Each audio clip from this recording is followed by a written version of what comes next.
Bueno, buen día a todos. Es un gusto encontrarnos otro día de esta semana de la celebración, este, en el marco del Día de las Áreas Protegidas de Latinoamérica y el Caribe, ahora el 17 de octubre.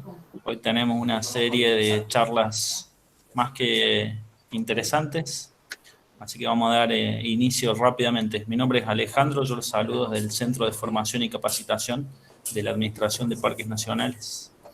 Este, la primera charla que tenemos acá es sobre áreas protegidas nacionales y patrimonio cultural con Natalia Spaghiare y Josefina Galucci, que si están por ahí ya les cedemos directamente la palabra.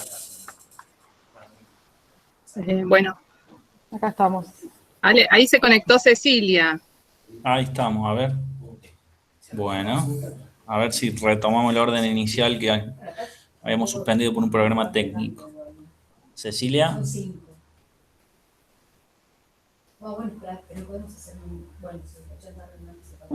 Cecilia Núñez, ¿a mí me hablan? Sí. Sí. Perdón, acá estoy, sí. ¿Estás en condiciones de presentar? Sí, estoy en Arrancamos condiciones, con el vos. grupo está funcionando, tenemos un corte de luz en Bariloche y yo tengo grupo electrógeno, así que por suerte sigo conectada. Así que bueno, empecemos. Bueno, entonces Cecilia Núñez va a conversar sobre el control de plantas exóticas invasoras y restauración en los parques nacionales de Patagonia Norte. Bueno, estamos con vos, Cecilia. Adelante. Ahí estoy intentando convertir la pantalla. Muy bien. Acá. A ver. No, esta no es. Esperen, ahí vamos. Dale, te aguardamos.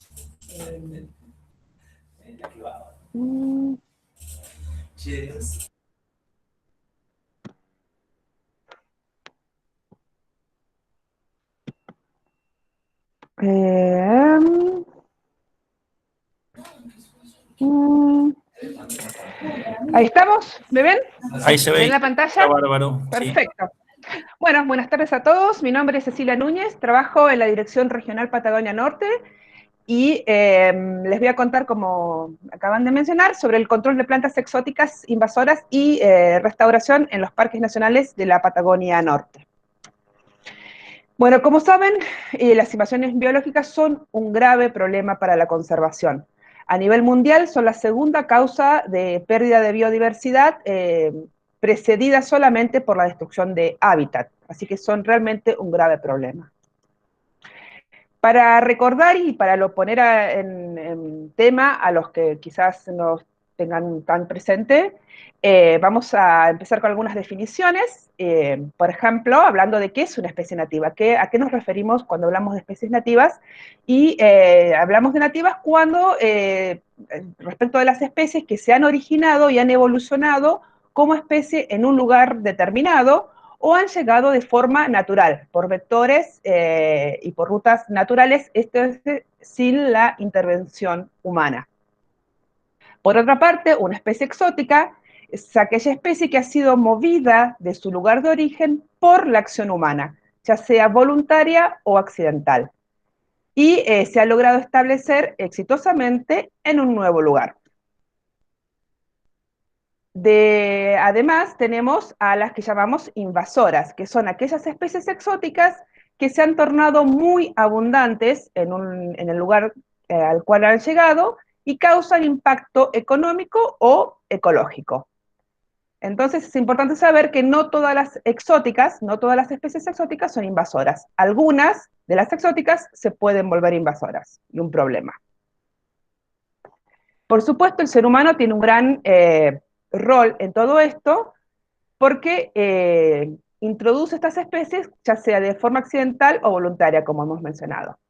En general, cuanto más pequeño es el organismo, tiende a ser más involuntaria la introducción.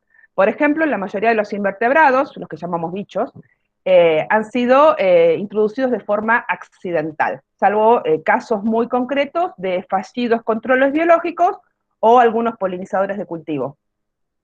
Por otra parte, la mayoría de los vertebrados, peces, aves o mamíferos, han sido introducidos de forma intencional o voluntaria, excepto algunas pestes, como los ratones o algunas serpientes.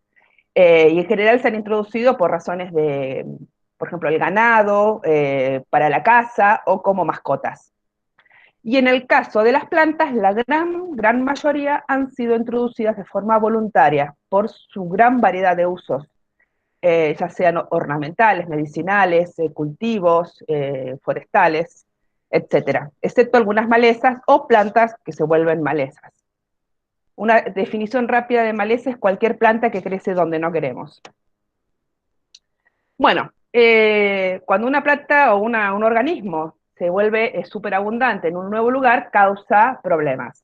Esta es una pequeña lista, aunque parezca larga, pero las consecuencias que traen son muchas.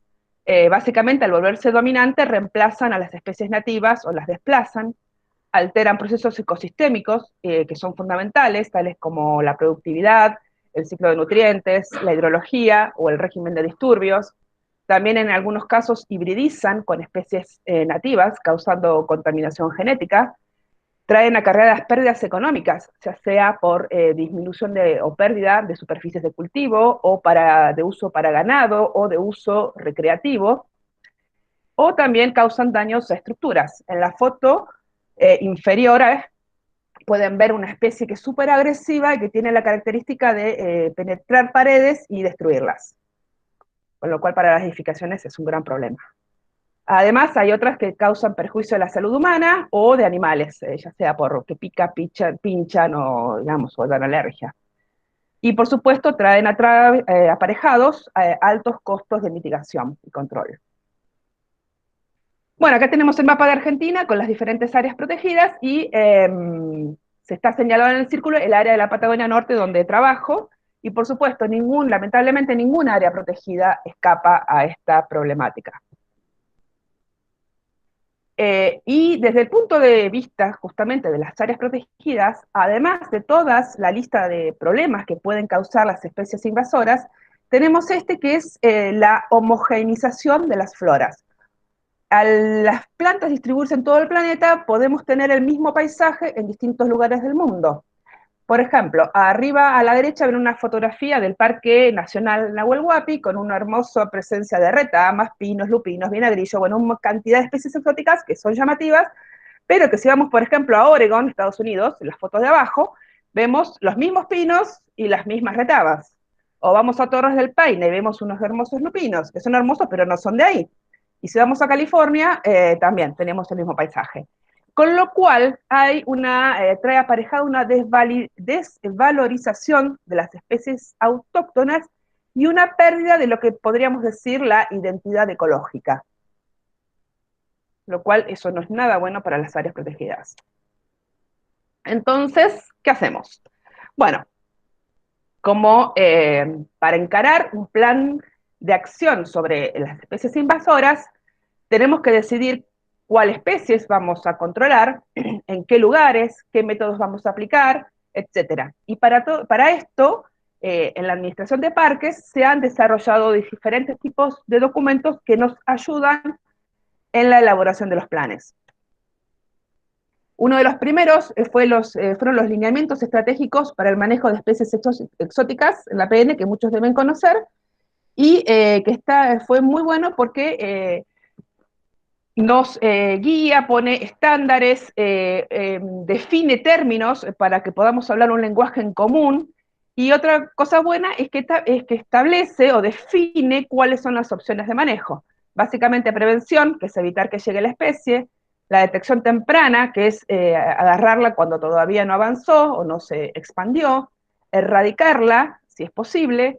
Si eso no es posible, vamos con el control, que puede ser control de densidad cero, que es parecido a la erradicación, pero eliminamos todas las especies, todos los individuos, pero tenemos un aporte de propágulos, ya sea por banco de semilla, en el caso de las plantas, o llegada de individuos de otros lugares.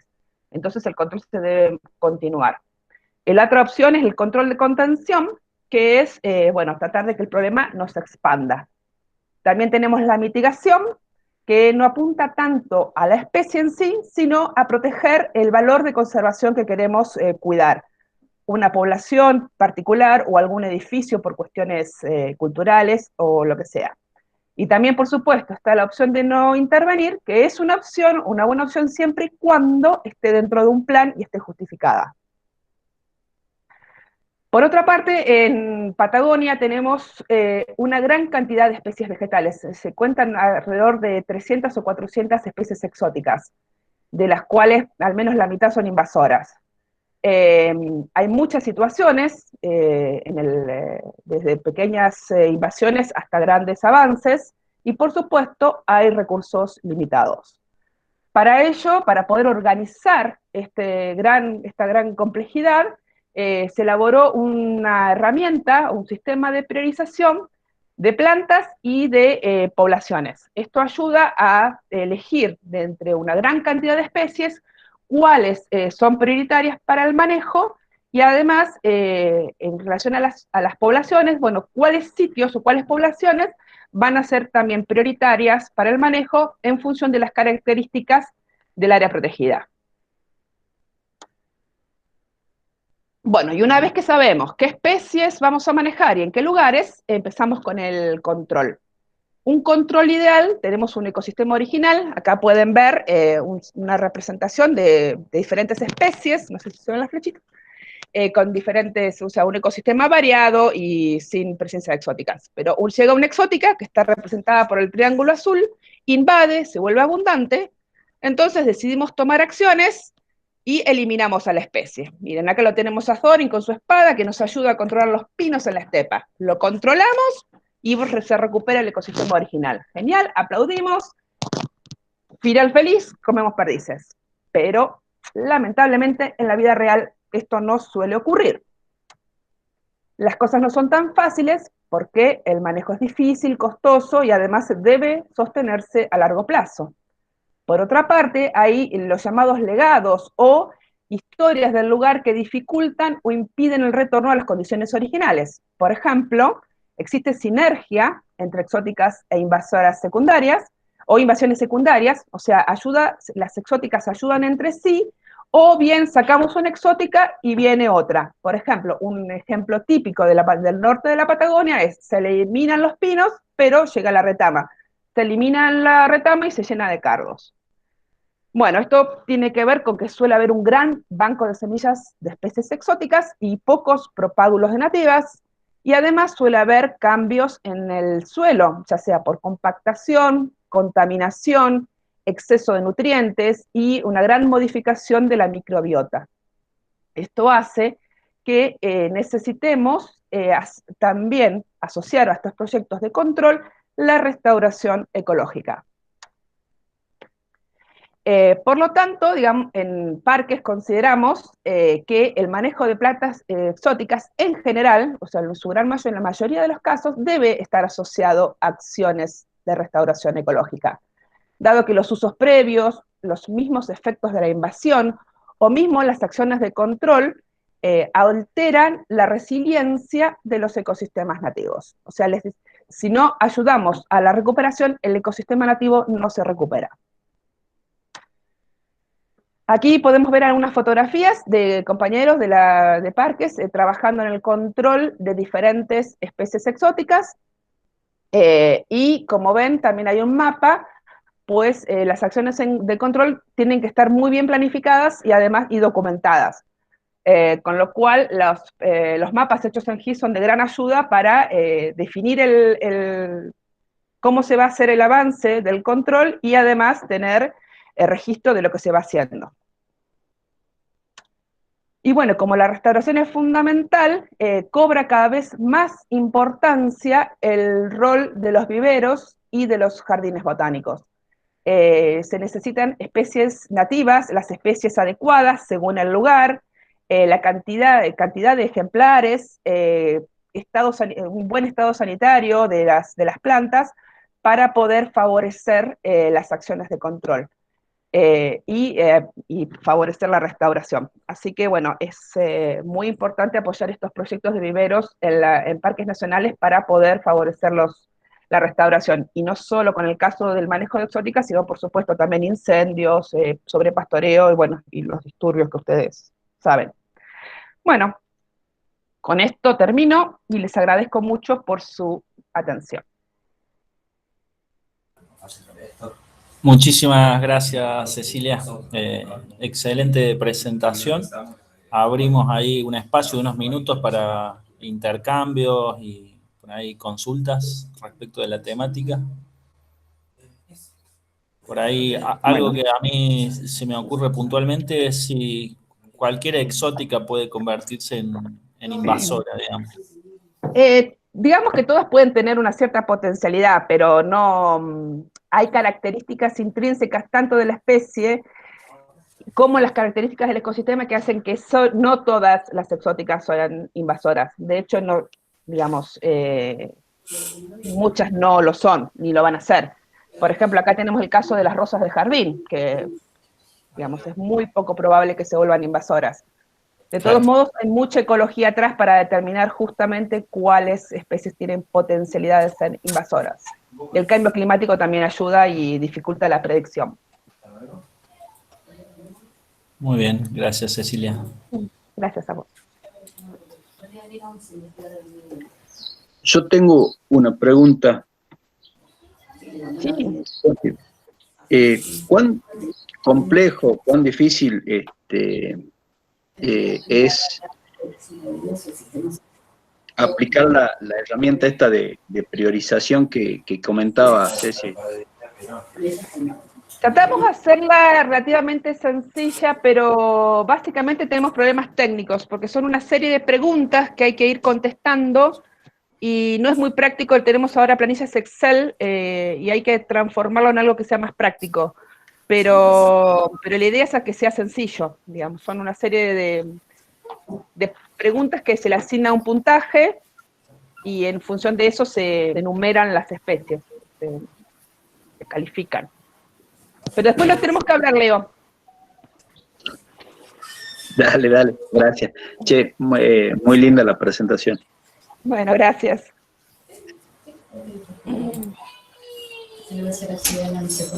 Bueno, si no hay más consultas o aportes al respecto, avanzamos nomás con la agenda.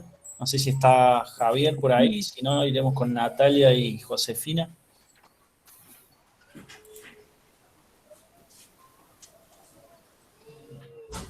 Ahí Javier estaba avisando que capaz que se conectaba con el celu. No sé si lo esperamos un segundito. No está, ¿no? En la sala. No.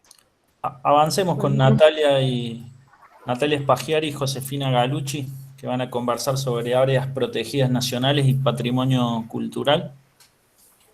¿Te parece, Natalia? Vale. Josefina. Sí. Le cedemos entonces el espacio.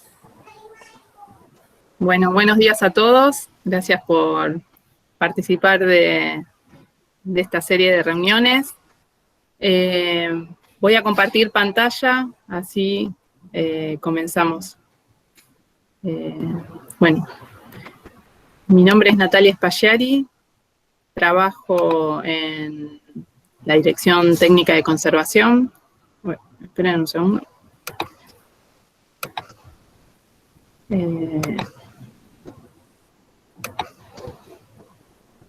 Siempre, ahí está.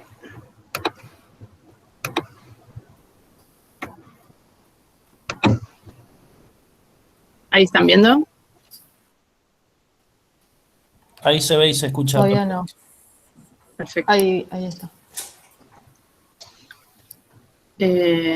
Bueno, José, no sé si querés, ¿te presentás? Sí, bueno, mi nombre es Josefina Galucci y trabajo con Natalia en la Dirección Técnica de Conservación, en el programa de manejo de recursos culturales, junto con otras compañeras, junto con Mariana Romiti, también está en el programa, y bueno, Lorena Ferraro. Tenemos formación en antropología, tanto social como arqueológica. No sé, Nati, si querés. Bueno, Seguir vos. dale. Bueno, el programa Manejo de Recursos Culturales, que es el área desde la cual se gestiona el patrimonio cultural en APN, tiene sus inicios allá por la década del 90, donde, digamos, se comenzaron a hacer la gestión de una manera más sistemática. Y bueno, no es hasta el 2001 o el 2000 cuando se crea el programa de manejo de recursos culturales, y posteriormente en el 2001 cuando se crea lo que es nuestro cuerpo normativo, ¿no? Que es lo que nos permite gestionar a nivel nacional el patrimonio cultural en APN. Ahora, la pregunta para, digamos, iniciar esta presentación, bueno, ¿qué es el patrimonio cultural? El patrimonio cultural lo definimos como los recursos o manifestaciones culturales que poseen valor y que relevan las relaciones y procesos desarrollados por las diversas culturas en sus territorios desde el pasado hasta la actualidad. Cuando mencionamos patrimonio cultural, tenemos que destacar que este posee dos dimensiones, una dimensión material, que está asociada a los restos vinculados con las actividades humanas. Estos restos pueden hallarse de manera aislada o en conjuntos, pueden encontrarse en superficie, en subsuelo o ser subacuáticos. A lo largo de la presentación vamos a ir ilustrando un poco estos ejemplos a través de diversas imágenes. Por ejemplo, en esta diapositiva tenemos en el Parque Nacional del Loncito un casco de estancia, que se refiere a patrimonio cultural construido. La segunda dimensión, cuando nos referimos a patrimonio cultural, se refiere al patrimonio inmaterial.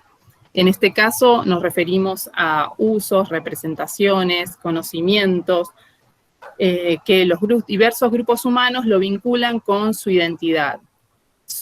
Es un legado que está vinculado a su historia, a sus prácticas, y en este caso, si pensamos en ejemplos para ilustrarlo, podemos estar pensando en técnicas artesanales tradicionales, en festividades, en diversas expresiones artísticas, en conocimientos de la naturaleza vinculados a las prácticas tradicionales o la gastronomía, por mencionar algunos ejemplos.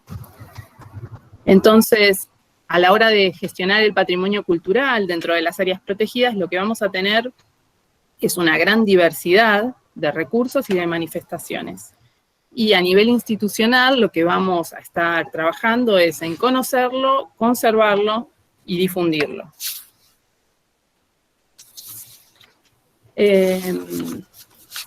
Ahora, ¿por qué estamos trabajando en la gestión del patrimonio cultural en las áreas protegidas? Me parece interesante que lo repensemos, tomando quizás la presentación que iniciaron nuestras compañeras de la Coordinación de Pobladores y Comunidades, hablando de la dimensión humana, ¿no? De la conservación. En ese caso, las áreas protegidas, como se empezó a presentar, ya no son entendidas como espacios meramente naturales, no se los piensa como espacios naturales, sino que se comprende que este ambiente también posee una dimensión social y cultural. En este caso, para pensar el tema, incluimos algunas imágenes, ¿no? Que nos llaman a revisar, ¿no? Cuál es el paisaje, donde tenemos paisajes que en cada uno de los lugares vamos a ver distintas maneras o distintos signos que están vinculados a las actividades del hombre en cada uno de ellos. Pensamos el ambiente de una perspectiva holística, ¿no? Y en cada uno de estos espacios vamos a ver el resultado de diversas decisiones de los grupos humanos a lo largo de la historia. Una historia que puede remontarse a miles de años o una historia reciente, por lo cual, para comprender cómo está funcionando la dinámica de ese ambiente, vamos a tener que tener en cuenta las acciones del hombre.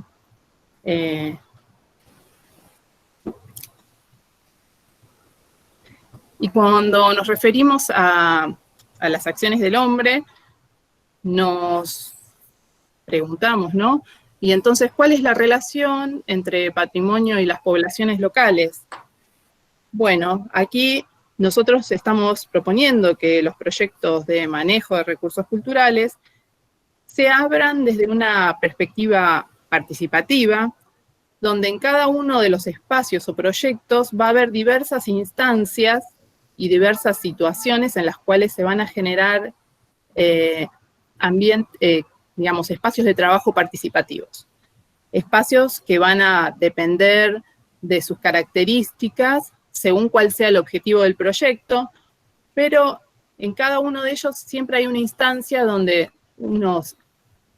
digamos, el equipo de trabajo, que en general también se trabaja de manera interdisciplinaria con compañeros de las áreas protegidas y compañeros de las instancias técnicas, vamos a abrir estos espacios para trabajar con los conocimientos locales, para identificar recursos en el territorio, para abrir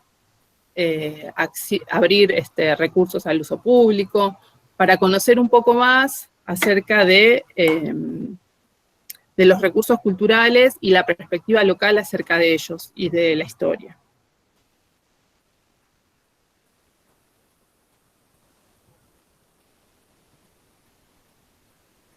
Bueno, y dentro de los proyectos y las iniciativas que tenemos dentro del programa de manejo de recursos culturales, tenemos 3 líneas de trabajo, que son la investigación, la conservación y uso público, que estas líneas, bueno, articulan todos los trabajos y están también plasmadas en una de las herramientas que nosotros como equipo de trabajo tenemos, es la política de manejo de recursos culturales.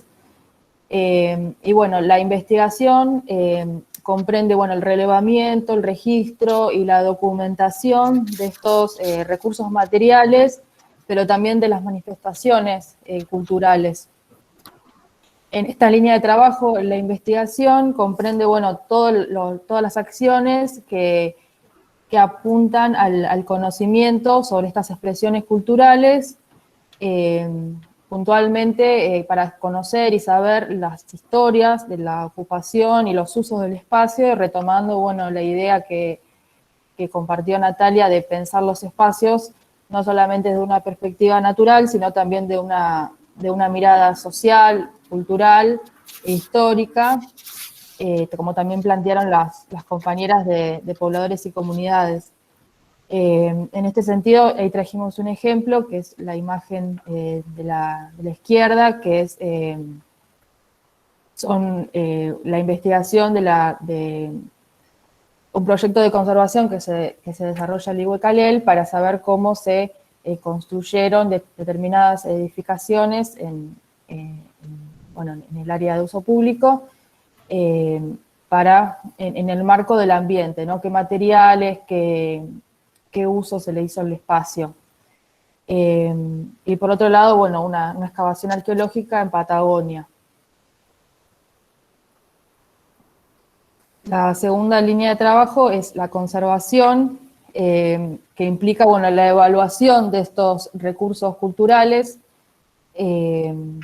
también analizando, bueno, las condiciones y los factores que afectan a estos recursos, para luego identificar un mejor tratamiento y una intervención. En este caso, bueno, esta línea de trabajo apunta más a lo que es los recursos culturales desde una dimensión material, pero bueno,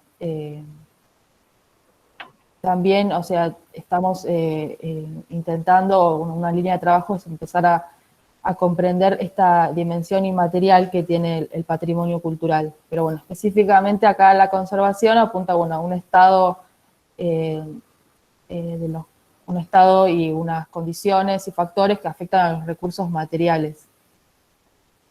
Y por último, línea de trabajo, y acá hay un ejemplo también, bueno, del Iguecalel, de instancias o medidas de mitigación a estos muros experimentales para evitar el deterioro y una mayor afectación del recurso, evitar que se destruya.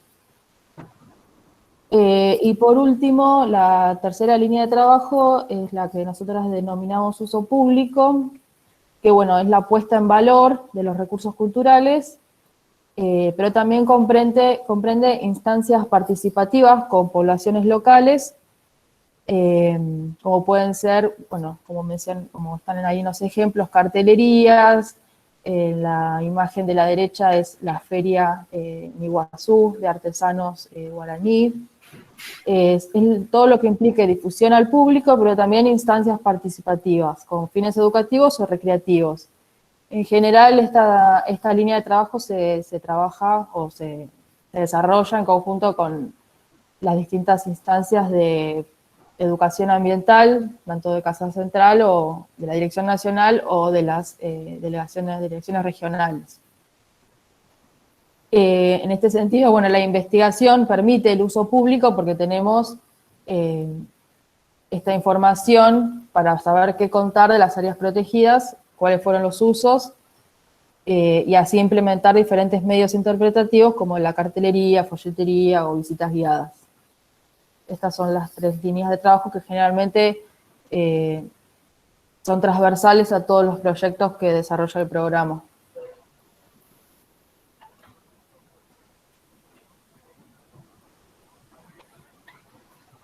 Sí, y además de estas 3 líneas estratégicas que se van a estar articulando los proyectos, desde nuestro equipo de trabajo se han generado distintas herramientas que buscan mejorar la gestión del patrimonio cultural. La herramienta quizás que tiene mayor trayectoria y es conocida quizás por la mayoría de todos ustedes es la ficha de patrimonio cultural. Esta ficha ya tiene, bueno, como decía, una larga data. Se ha implementado inicialmente con otro formato allá por el 90. Posteriormente, cuando se aprueba nuestra normativa, también es aprobada un formato de ficha en el año 2001. Y a partir de todas las experiencias y el conocimiento que hemos desarrollado trabajando en las áreas protegidas, hemos identificado algunos campos que eran necesario modificar, y en el año 2012 a 2014 hemos trabajado en su actualización. Actualmente lo que ven en la pantalla es el nuevo formato de la ficha que venimos utilizando desde 2014 en todo el sistema nacional. Además de esta ficha, otras herramientas que hemos generado es la ficha de objetos y colecciones, también vinculado al trabajo con las áreas protegidas, donde comenzamos a identificar que en las seccionales y en las intendencias se comenzaban a conformar pequeñas colecciones de objetos, algunas que eran preexistentes a la creación del parque, otras que iban siendo el resultado de algunos rescates vinculados a situaciones de identificar recursos en área de uso público.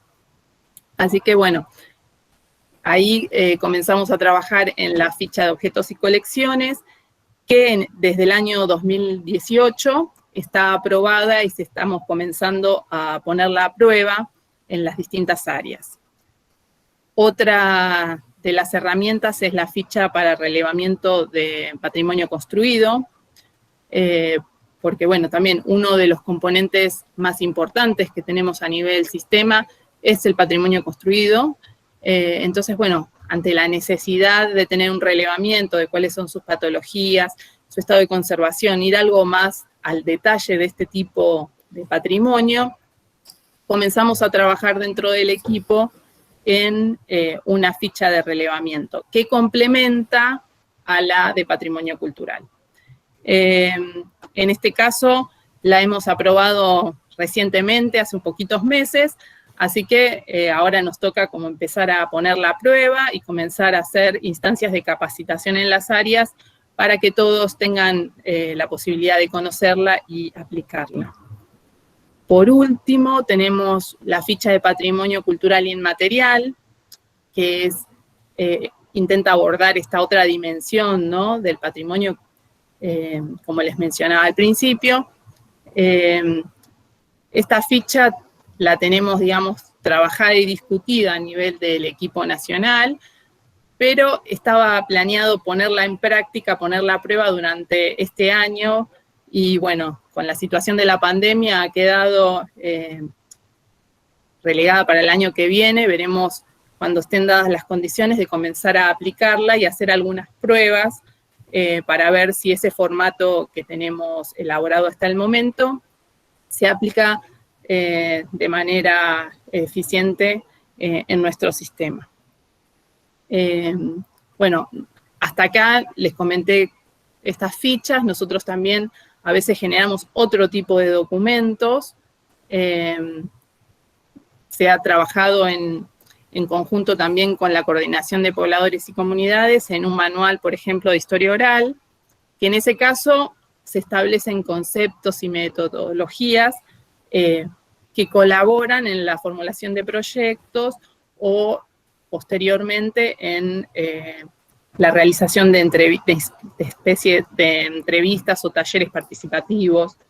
Así que bueno, eso también es una herramienta que tiene otro tipo de formato. Por otra parte, tenemos el Registro Nacional de Recursos Culturales. Esto también ya venimos trabajando hace muchísimos años en el registro, pasó por distintos formatos, por distintas maneras de administrarlo.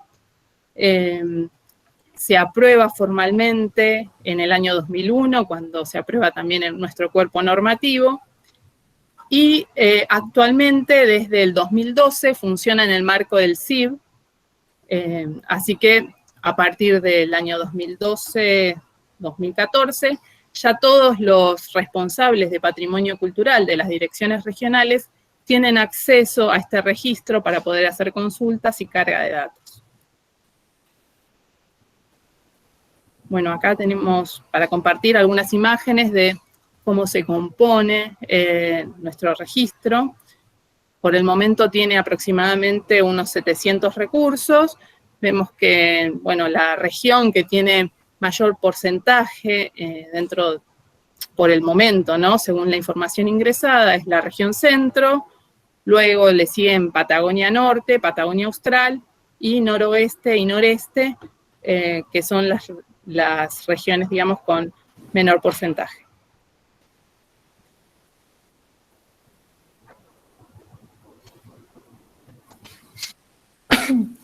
Bueno, y para ir cerrando, nosotras nos planteamos cuáles son las próximas líneas de trabajo. Por un lado, para mencionar sintéticamente, falta aprobar un protocolo de restitución y gestión de restos humanos. Este es un protocolo que sirve para sistematizar, digamos, cómo hacer la restitución de estos restos humanos que están bajo la custodia actual de parques nacionales, como bueno, hace un par de años se hizo la restitución del cráneo de Catriel, y bueno, hubo otras restituciones. Bueno, desde el programa se trabajó en un protocolo para establecer algunas pautas de cómo hacerlo. Por otro lado, estamos también trabajando en la actualización de esta política de manejo de recursos culturales, que ya tiene 20 años y necesita, bueno, incorporar otras líneas de trabajo actuales y otras dimensiones de patrimonio, como dijimos antes, esta dimensión inmaterial. También elaborar estos lineamientos de patrimonio cultural construido. A pesar que está en la ficha, necesitamos unos lineamientos. Por otro lado, crear un fondo de documentación para el patrimonio cultural inmaterial. Como está el registro que menciona Nati, la idea es hacer un fondo documental para las manifestaciones culturales o expresiones desde esta dimensión inmaterial. También nos proponemos facilitar la consulta del registro a las áreas protegidas para que sea una herramienta más dinámica, más accesible. Y por otro lado, bueno, continuar con estas capacitaciones para fortalecer estas capacidades que tienen los referentes en el manejo de los recursos culturales en las áreas protegidas. Esta es una línea de trabajo que ya viene desarrollándose hace varios años, pero bueno, creemos que es necesario seguir fomentando y promoviendo estas capacitaciones. Y por último, nos establecimos 4 desafíos, también muy sintéticamente, como programa y como equipo de trabajo, que es, bueno, difundir al público general estos valores de conservación culturales que tienen las áreas protegidas, para mostrar esta dimensión social, cultural, histórica que tienen estos espacios, facilitar el acceso a información pública referido al patrimonio cultural. Bueno, desde el CIP ahora se está actualizando esta solapa de patrimonio, pero bueno, creemos también que es súper importante. Por otro lado, fortalecer la gestión pública referida al patrimonio cultural, tanto dentro de parques, digamos, creemos que es importante que sea un tema que esté en agenda, y bueno, esto deriva también de tener otras herramientas, como más personal, más técnicos, bueno, cosas que por ahí son transversales a muchos equipos de trabajo, pero bueno, creemos que es importante que esté en agenda. Y por último, también de promover una mayor participación de las poblaciones locales en la gestión del patrimonio cultural. Esta dimensión de uso público que mencionamos antes, creemos que es súper necesaria porque no se gestiona el patrimonio cultural sin las poblaciones locales, que son las que, en definitiva, son las que tienen estos conocimientos y son las portadoras de estos saberes y valores que tiene este patrimonio. No es un patrimonio solamente de parques, por más que lo administre, sino que son las poblaciones las que históricamente hicieron uso de estos espacios y de su patrimonio. Creo que ya está, no sé si Nati quiere aportar algo más, pero... Sí, no, ahí estamos. Eso es todo.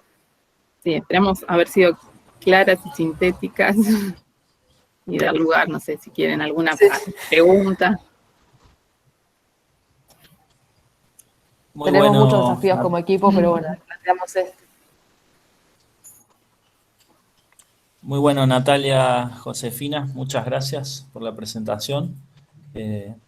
Abrimos ahí un intercambio un poco breve porque al haber alterado el orden de las presentaciones lo tenemos Javier que sigue, que tiene unos compromisos cercanos en el tiempo, en otra reunión, pero abrimos un poco el intercambio si hay consultas o aportes en relación al tema. Sí, Lorena, por acá. ¿Me escuchan? Sí, Lorena. Sí.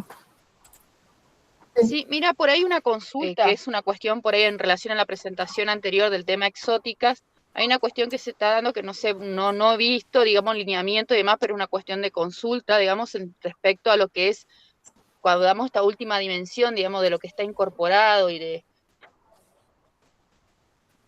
que no está, digamos, en lo material el tema de algunas especies que conforman como parte de jardines y demás, que son especies exóticas invasoras, en cuanto a criterios para controlar estas especies, cuando estas especies ya conforman parte, digamos, de la visión que se tiene del paisaje de ese lugar. Caso, digamos, bueno, en Corrientes el caso Santa Teresa, la entrada, o algunas especies en particular que sean muy llamativas y ¿cómo es?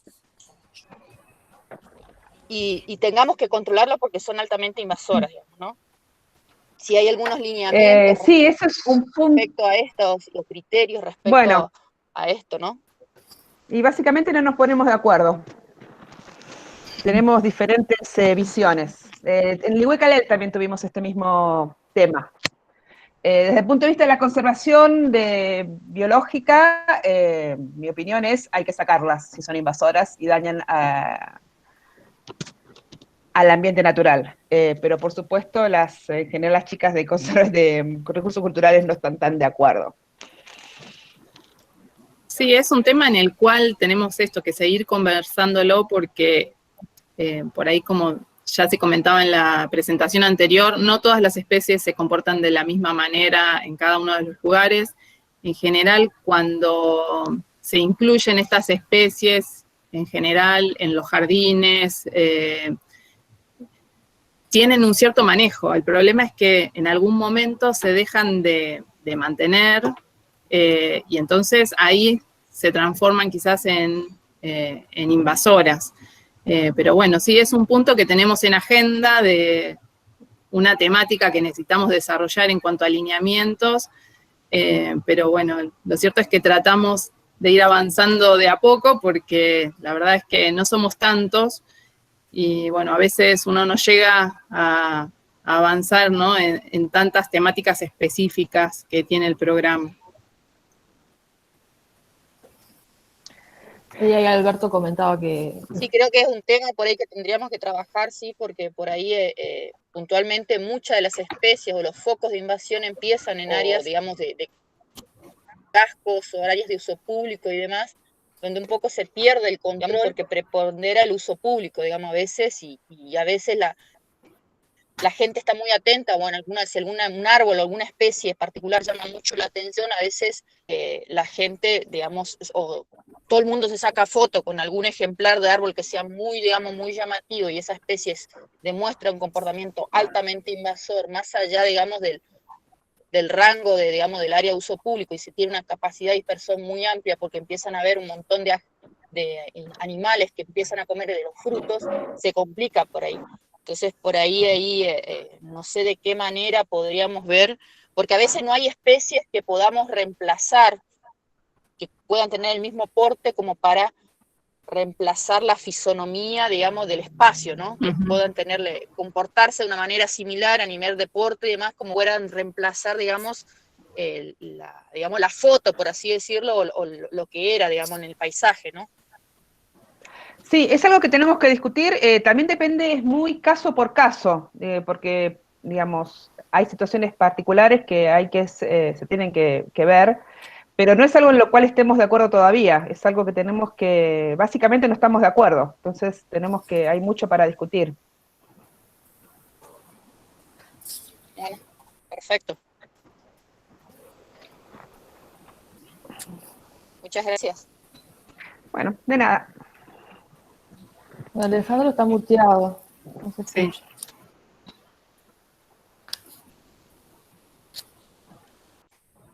Sí. Ale, está muteado. Está muteado. Perdón, está bueno, estaba hablando. Digo, había dicho perdón por el corte abrupto, que no fue tan abrupto porque estaba muteado, pero en función de cumplir con todas las presentaciones en tiempo y por ahí con la agenda de Javier, seguimos y luego retomamos este tema sobre el final si quieren hacer más aportes. Javier, ¿estás por ahí? Hola, ¿qué tal? ¿Cómo andan? ¿Qué tal? Bueno, estamos con Javier Grosfeld, director regional de Patagonia Norte, que va a conversar sobre áreas protegidas nacionales de la Patagonia Norte de Argentina. Javier, estábamos con vos. A ver.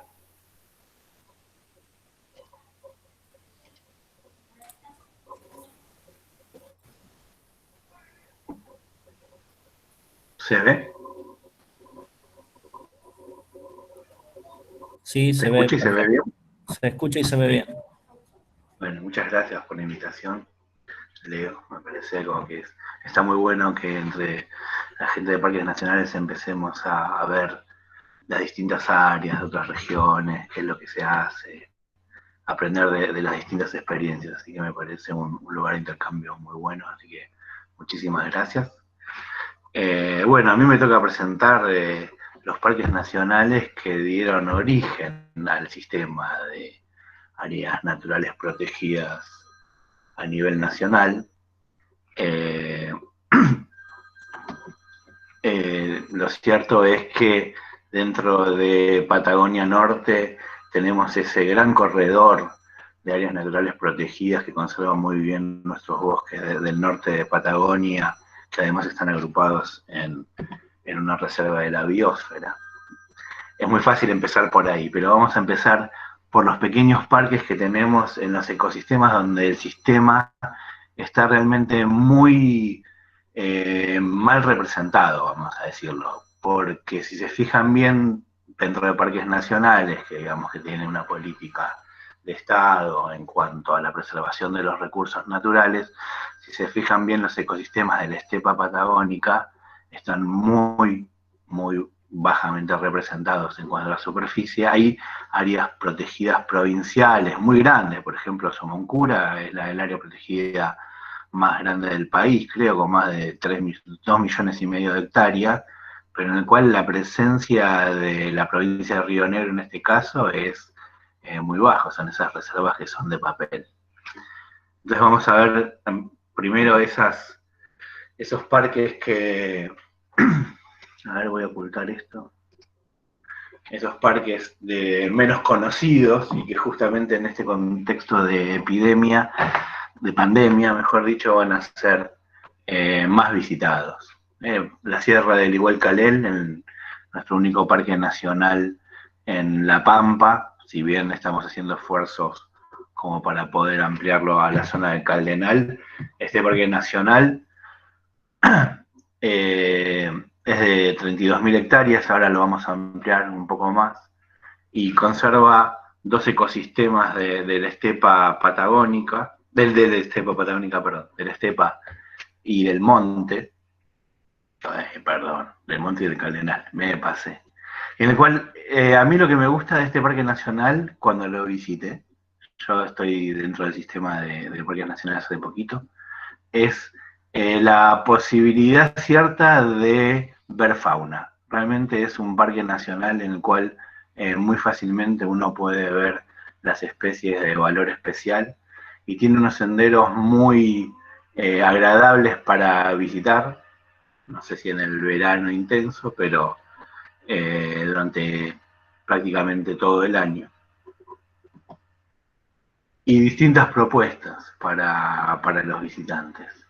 El parque, desde el punto de vista de la conservación, la principal amenaza hoy es el fuego, y siempre lo ha sido el manejo del fuego, realmente es el tema del Parque Nacional Igualcalel, justamente por el ecosistema en el que está. Hay algunos caldenales, unos pocos caldenales, que sobrevivieron esos fuegos, que hay que hacerle un manejo, sobre todo de poda, para poder regenerar su forma arbórea, pero están ahí, siguen estando ahí a pesar de los sucesivos incendios que hubieron.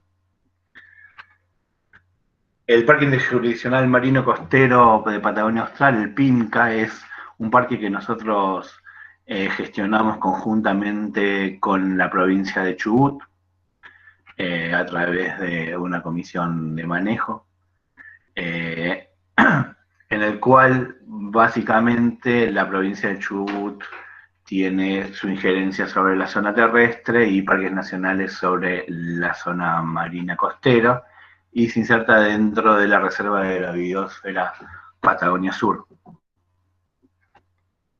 Y bueno, realmente el Golfo San Jorge es la joya del Atlántico Sur. Es el lugar que más concentra, los especialistas reportan que es el lugar que más concentra biodiversidad en todo el mar argentino. Y bueno, es el parque nacional que nosotros tenemos en la provincia del Chubut. Esperamos que prontamente tengamos un parque nacional nuevo en la zona atlántica de Río Negro, Islote Lobos. Y ciertamente los esfuerzos que tenemos que hacer desde parques nacionales para involucrarnos en el mar son considerables, porque son costosos. Intervenir en el mar es costoso por las condiciones climáticas también, pero es prioritario, realmente es prioritario. Así que saludo que se haya creado una dirección nacional de áreas marítimas con las cuales estamos trabajando conjuntamente estos temas. En la zona terrestre también tenemos especies de valor especial, de flora y de fauna, recursos arqueológicos muy importantes dentro del PIMCA también. Hay unos concheros en prácticamente toda la costa, y es uno de los lugares históricos de Argentina, el primer lugar donde recaló un barco español, por ejemplo, en la zona de Camarones. Fíjense el valor de la riqueza paisajística que tiene. Hay todo un sector turístico que todavía no ha sido explotado, por ejemplo el de avistajes de ballenas cuando arriban, y hay colonias de pingüinos, colonias de lobos marinos de 1 pelo, de 2 pelos, y todo un archipiélago con una riqueza faunística muy importante, en el cual tenemos algunos problemas de conservación en esas islas, sobre todo por la costumbre que tenían los marineros de dejar algunos de los animales que viajaban con ellos por las dudas. Por ejemplo, los conejos y también los gatos. Y esos conejos y gatos hoy en algunas de las islas es un problema para la conservación. También tenemos la Reserva de la Defensa en Península Buenos Aires. Es el sitio que nosotros tenemos dentro de la Península Valdés, en la parte norte de Península Valdés, en el cual hay una lobería muy importante, pero sobre todo el valor de conservación de esta Reserva de la Defensa es que es el único lugar no pastoreado de todo Península Valdés. Con lo cual es muy importante desde el punto de vista de los ecosistemas terrestres, por supuesto. Pasamos a Laguna Blanca, ya más cerca de la cordillera. Es un sitio Ramsar. También calculamos que este año el nivel de visitas se va a incrementar. Es uno de los lugares con menos visitas de todos los parques nacionales, pero de muy fácil acceso, por lo cual llama la atención. Y además que es una de las áreas más antiguas, el año 40 fue creado. En el cual en este ecosistema sí, en este parque nacional sí tenemos distintos tipos de estepa patagónica, como pueden ver en las fotos, de pastizales, de arbustales. Y la gran riqueza de este parque nacional son sus vegas. En sus vegas es el último lugar donde queda una ranita endémica, la ranita del Parque Nacional Laguna Blanca, y además esos humedales son muy importantes para los sistemas productivos de los pobladores de Laguna Blanca. Hay recursos culturales, por supuesto, una foto reciente del pato de los pajonales en este invierno, y una especie ahí de lagartija, ahí tenemos la ranita endémica, y aquella lagartija también es endémica del Parque Nacional. Y tenemos ahí unos cisnes de cuello negro, que realmente son difíciles de ver, a pesar de que en una época eran multitudinarios, y eso también se debe a una intervención humana, ¿no? La siembra de percas modificó todo el ecosistema acuático, porque se empezaron a comer las algas que fijaban el sustrato, y entonces se produjo obviamente con los vientos patagónicos, un aumento de la turbidez del agua que impidió el crecimiento de esas algas, y la laguna colapsó ecológicamente. Y actualmente lo que estamos haciendo es un trabajo de restauración en la laguna, en el cual se están extrayendo junto con la municipalidad de Zapala. Ahora por la pandemia está parado, pero el proyecto es poder proveer de proteínas en formato de pescado a parte de la población de Zapala, trabajar conjuntamente con ellos y de esa forma empezar a tratar de restaurar este ecosistema de la Laguna Blanca. Es un trabajo de conservación muy importante, juntamente con la conservación ex situ que empezamos a ensayar con el Atemnolatus patagonicus, la ranita de Laguna Blanca. Bueno, como les decía, de las cosas más interesantes para ver y disfrutar del Parque Nacional Laguna Blanca es poder tener esa conexión con los pobladores. A veces las situaciones son muy difíciles, como sucedió este invierno, en el cual fíjense la nieve que había en el centro de visitantes, ¿no? Y eso tuvimos una lamentable consecuencia.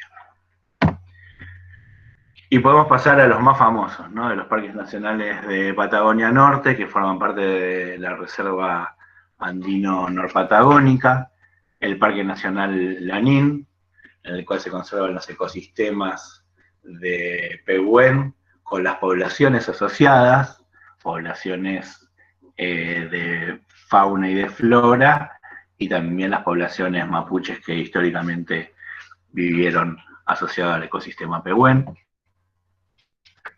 el Parque Nacional Nahuel Huapi, el primero, con sus ecosistemas boscosos, con algunos problemas de conservación con su animal insigne, el huillín, en el cual la modificación de las costas por factores antrópicos, pero también la introducción del bisón afecta la supervivencia de esta especie. El Parque Nacional Lago Puelo, que su mayor riqueza es poder proteger algunas de las especies valdivianas que solo crecen ahí. O sea, hay especies que son tan microendémicas que, por ejemplo, les puedo contar, Sisus striata ocupa no más de 200 metros cuadrados dentro del parque. O sea, el único lugar donde esa especie está en Argentina son en 200 metros cuadrados dentro del Parque Nacional Lago Puelo. Tenemos algunas otras especies como Persea, que solo ocupan el frente aluvional de un arroyo, del arroyo Melo, y solo crece ahí abajo, o el ulmo, que hemos identificado no más de 5 poblaciones de no más de 10 individuos. Entonces, en el Parque Nacional Lago Puelo realmente tenemos microendemismos muy delicados, en el cual, por ejemplo, está en discusión el Paso Puelo, y ahí tenemos una posición muy firme en que solo sea un paso turístico y a través de un transbordador, justamente para poder proteger estos microendemismos.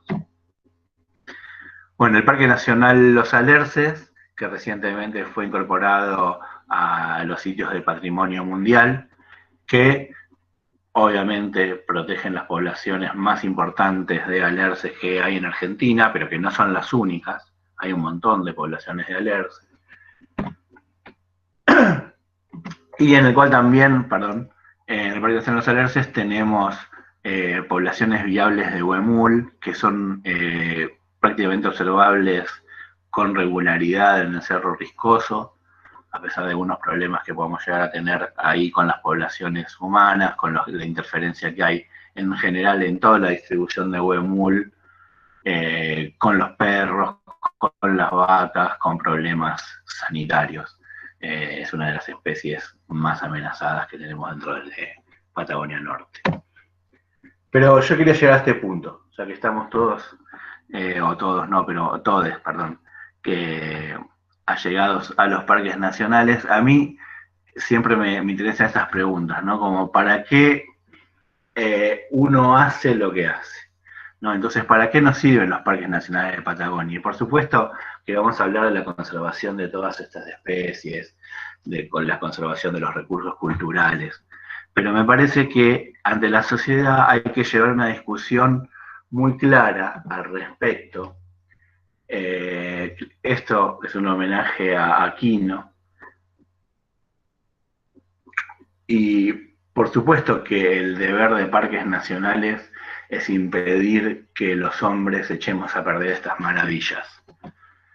Pero a mí me gusta hablar del agua, porque el agua es algo muy claro. O sea, en los parques nacionales del norte de la Patagonia, los corredores que forman junto con las áreas naturales protegidas de las provincias o de los municipios, permiten que la gente pueda venir a estos lugares y poder disfrutar una de las cosas que solo se pueden disfrutar en Patagonia y quizás en algunos otros lugares muy alejados, que es poder acercarse a un arroyo y tomar del arroyo un poco de agua de la montaña.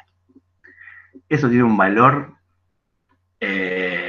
increíble, incalculable. O sea, es muy difícil ver cuánto vale un litro de agua pura, pero Parques Nacionales brinda, por la protección de sus cuentas, millones de litros de agua pura.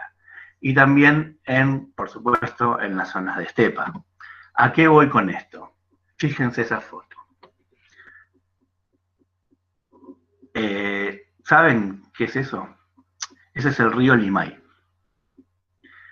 Si los parques nacionales no protegiéramos con la eficacia que lo hacemos las altas cuencas, los bosques que están en las montañas, seguramente el río Limay no tendría este grado de turbidez que la tuvo cuando explotó el volcán, pero no serían las aguas transparentes y azules que hoy podemos ver en este río que es prácticamente, recibe todo lo que recibe la cuenca del lago Nahuel Huapi, por supuesto, porque es su desagote.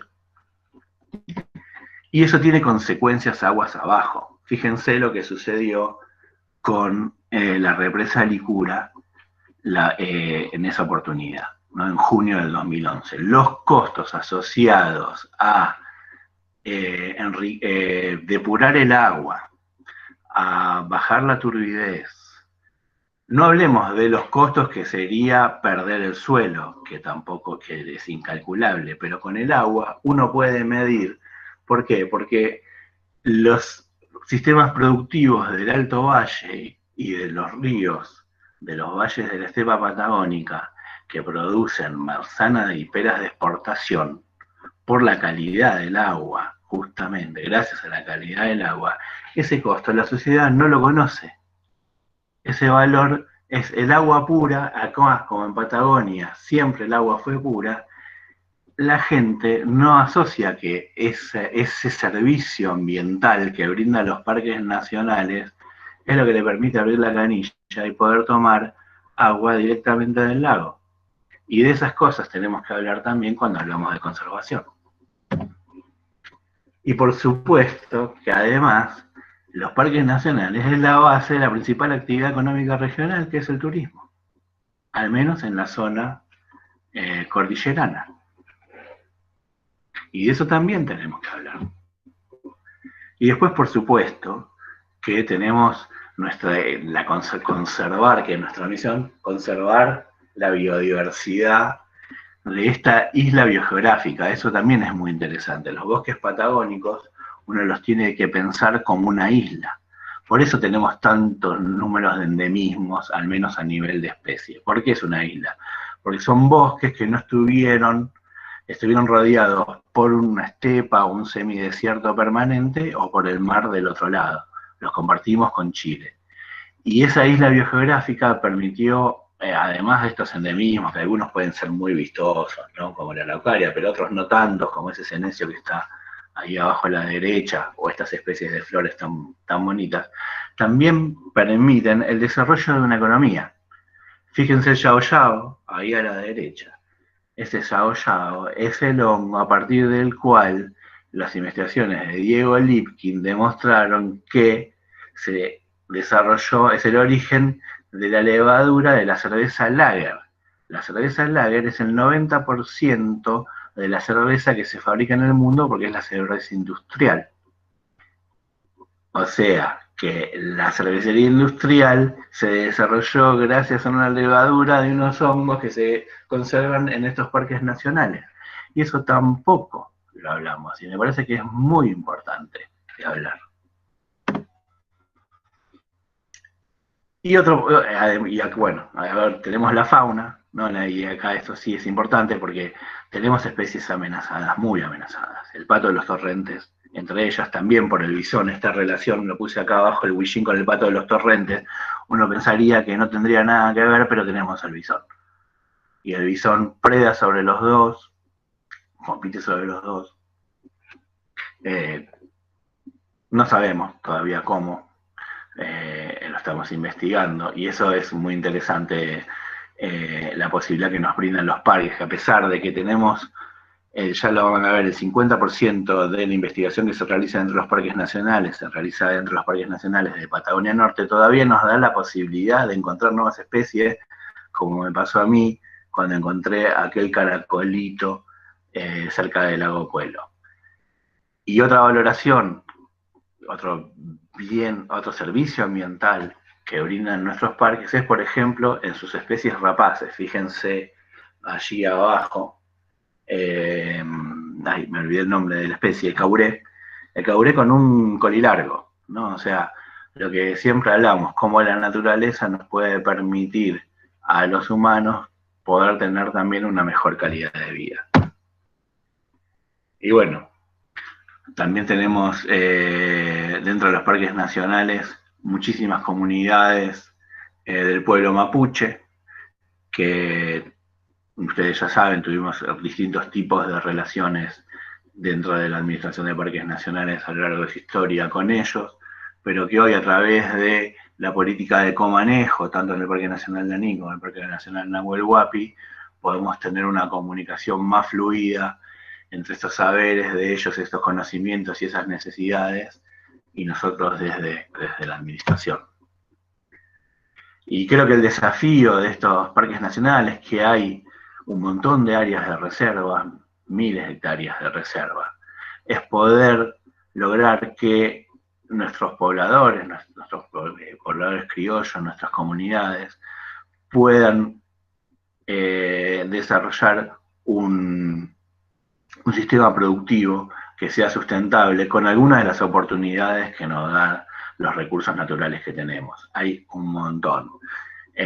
Lo más conocido, por ejemplo, es lo que se realiza con la harina de piñón, ¿no? Por ejemplo, que es algo muy interesante en la zona del Parque Nacional Lanín, pero tenemos el conocimiento de las plantas de huerta que nos contaba algún día la señora Dolía, todo el tema de cría de truchas, que es una de las invasiones a los sistemas acuáticos imposibles de parar, aprovechamiento de otros recursos, como se hace en el Manso con los helechos que llegan al mercado de flores de Buenos Aires, o las morillas que se importan, o conocimientos ancestrales como tejuelas, en este caso tejuelas de cipreses. En vez de hacer las tejuelas de alerce, darle valor agregado a la producción de madera, que hay un montón de madera dentro de los parques nacionales y también dentro de las reservas,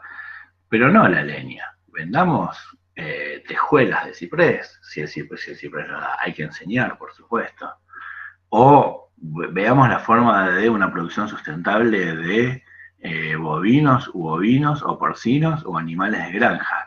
Eso creo que es uno de los grandes desafíos que tenemos dentro de los parques nacionales de Patagonia Norte. Por supuesto que el turismo va a tener una implicancia nueva en esta nueva anormalidad.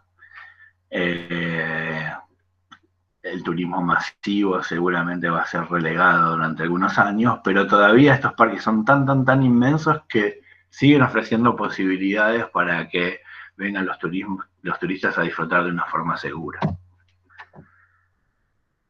Esto es lo que les conté antes, ¿no? La importancia de la investigación para la gestión de los recursos naturales. O sea, celebro el valor que se le está dando en la actual administración a la investigación, a poder ser un organismo de ciencia y técnica. Nosotros necesitamos construir alianzas con los que tienen el conocimiento, con los que nos pueden dar nuevas miradas acerca de la gestión, para poder ir hacia parques nacionales del siglo XXI.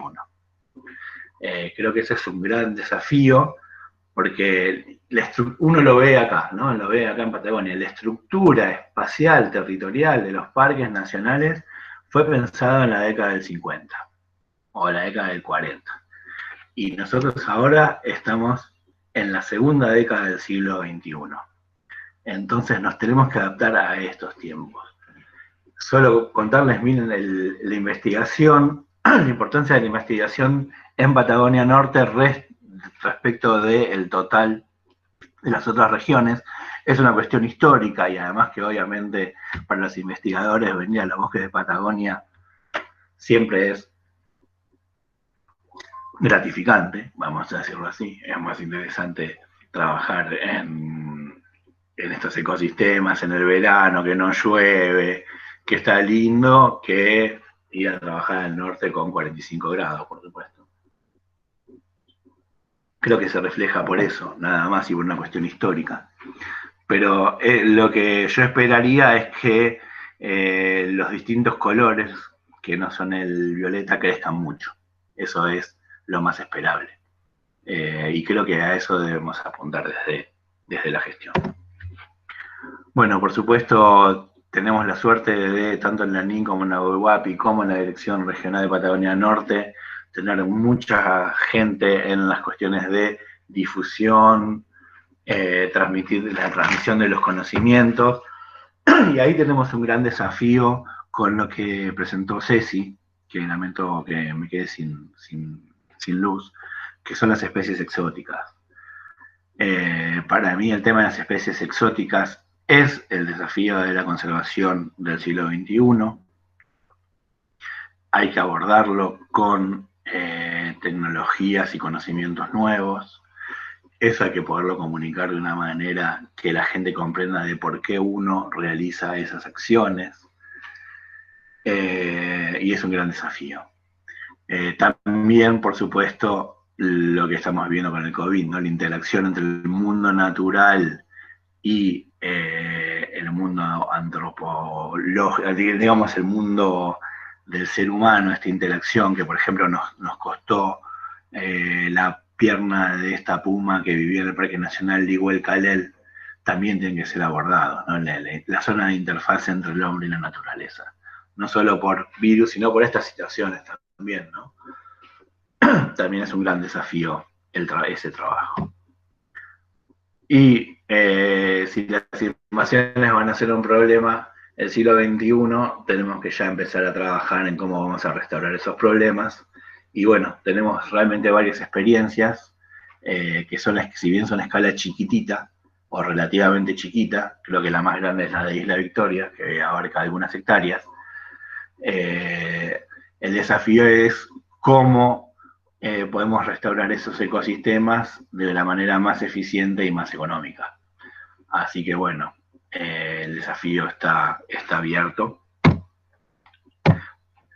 Y les quería dejar esta frase de Galeano, que me parece que de eso se trata un poco de parques nacionales, ¿no? De poder imaginar en función de estos cambios globales que son climáticos, que son comportamentales en cuanto al hombre, que no sabemos lo que vamos a hacer. O sea, yo calculo que Galeano cuando pensó esto jamás pensó que iba a haber una pandemia, me imagino.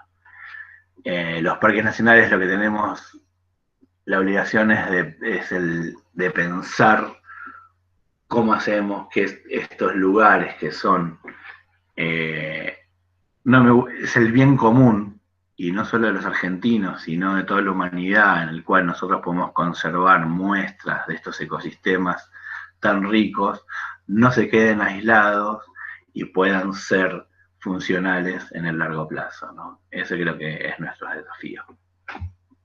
Muchas gracias. Muchísimas gracias, Javier. Excelente y muy completa presentación. Bueno, abrimos el espacio para intercambios y preguntas, si tenés tiempo. Sí, tenemos un tiempo. Hasta las 1:30 puedo.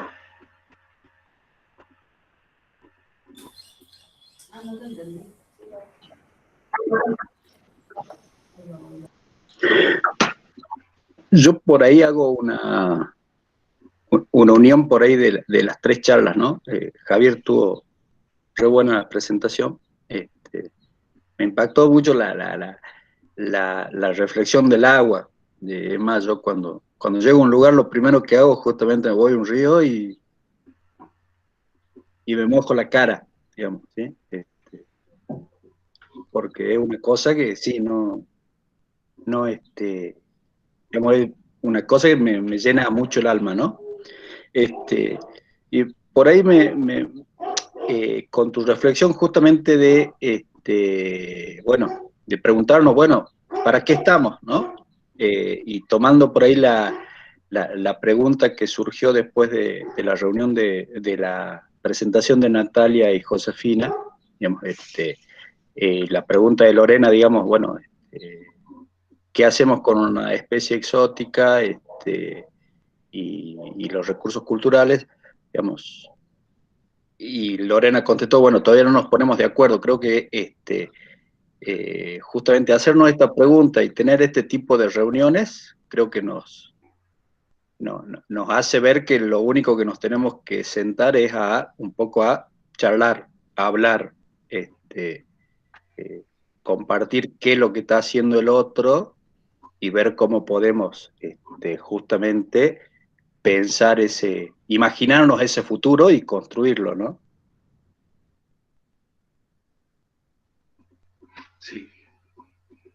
Sí, tal cual. Y a mí lo que, por ahí porque vengo por fuera de parque, de la historia de parque, pero a mí lo que me interesa es que cuando hablamos de bienes y servicios ambientales para la gente, yo siempre digo, cuando voy a los congresos, siempre agarro utilizo esa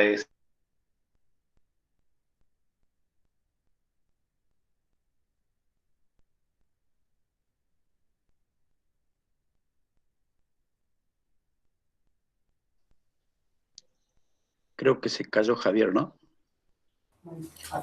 Sí, perdimos la conexión con Javier. Está bien. Bueno, sí, quedó, no sé, por ahí, claro. sí, Nati, Josefina o Ceci, digamos, por eso creo que por ahí nos falta eso. Estas jornadas salieron como relámpago, creo que la sumamos rápidamente, pero creo que este tipo de reuniones un poquito más grandes, sería muy, muy bueno poder sentarnos a charlar del tema y tratar de ir sacando algunas, integrar, ¿no? Sí, Leo, o sea, estos espacios están buenos para el intercambio, o sea, generan, sí, ver y escuchar a compañeros que por ahí habitualmente no estamos trabajando tan cerca, digamos, en cercanía, y empezar a rever todos estos temas que en realidad son transversales, o sea, entendiendo a la interrelación entre todos los componentes del ambiente, nos lleva a eso, a pensar en proyectos que se aborden de manera transversal, interdisciplinaria, entre los distintos equipos, ¿no? No le vamos a poder dar una respuesta desde una sola disciplina a problemas que se construyen por toda una historia de uso y por, digamos, un montón de factores. Así que bueno, sí, la verdad celebro este encuentro y espero que podamos encontrar los espacios para seguir construyendo un camino, digamos, en todos estos temas que nos vinculan a todos. Sí, también por ahí de nosotras que estamos de Casa Central, de generar estos intercambios con compañeros que están por ahí en las áreas protegidas, porque nosotras tampoco tenemos la posibilidad de conocer todos los espacios, entonces me parece que es como una retroalimentación de todos, me parece que está buenísimo.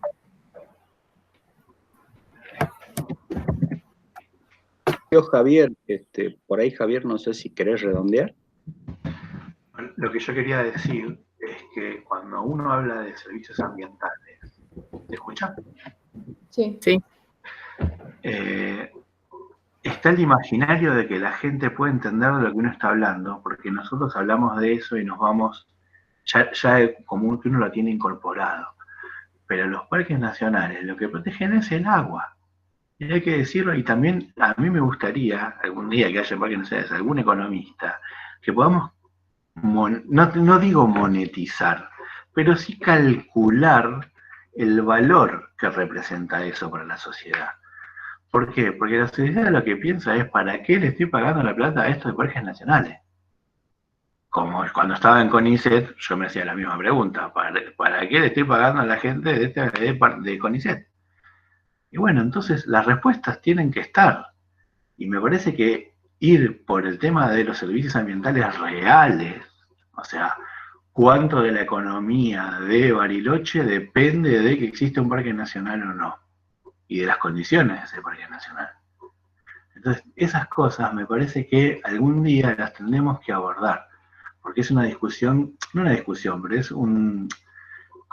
es como rendirles cuenta a la sociedad de lo que invierte en nosotros, no solo por lo que tenemos que hacer, que es proteger a la flora, a la fauna y los recursos culturales y los pobladores, sino porque realmente estamos contribuyendo a la economía regional.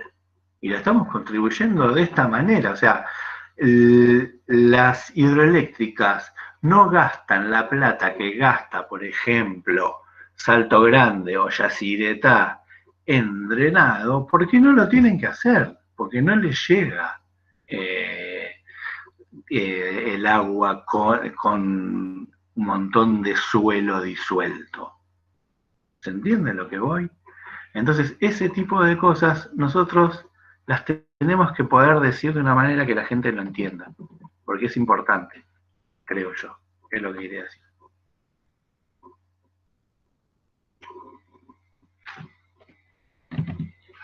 Muy bien, muchas gracias Javier, Natalia, Josefina, Cecilia. No sé si hay algún comentario final, si no vamos cerrando ya por hoy.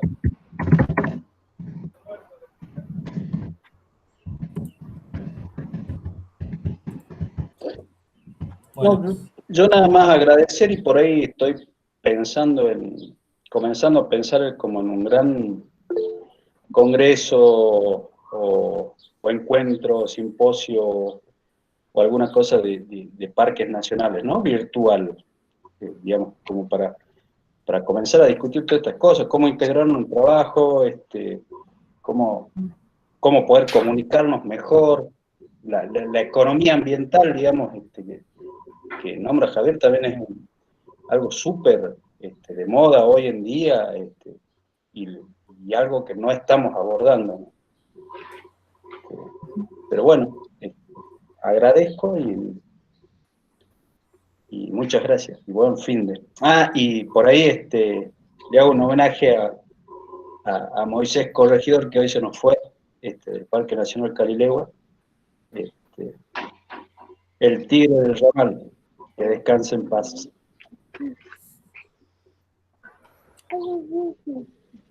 Bueno, muchas gracias a todos y todas por participar. Nos queda mañana, que justamente es 17 de octubre, Día de las Áreas Protegidas de Latinoamérica y el Caribe, y vamos a estar conversando sobre las áreas protegidas de la zona centro, cambios en los criterios de conservación de 1900 hasta el presente, y sobre educación ambiental. Así que mañana a las 11, última jornada. Que anden muy bien. Bueno, hasta muchas mañana. gracias a todos. Gracias. Gracias a Saludos. todos. Chao.